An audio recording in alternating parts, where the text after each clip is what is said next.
Let's continue to my work, charot.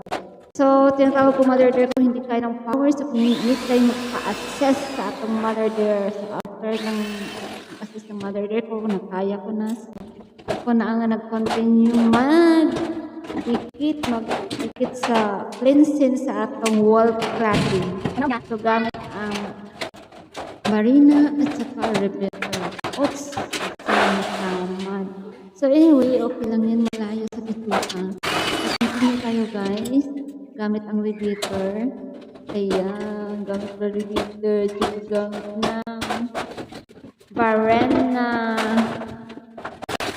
Para hindi naman yan, para hindi matanggal ka. Hindi matanggal. Ayan. After the one,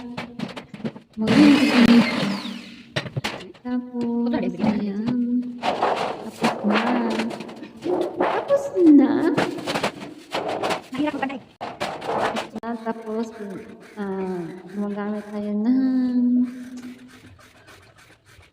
stick lang para dumikit talaga sa pilit at saka maiwasan natin na mas mga sugatan kasi very sharp ang pinsin ko. Very sharp. So, ayan. Thank you for watching. God bless.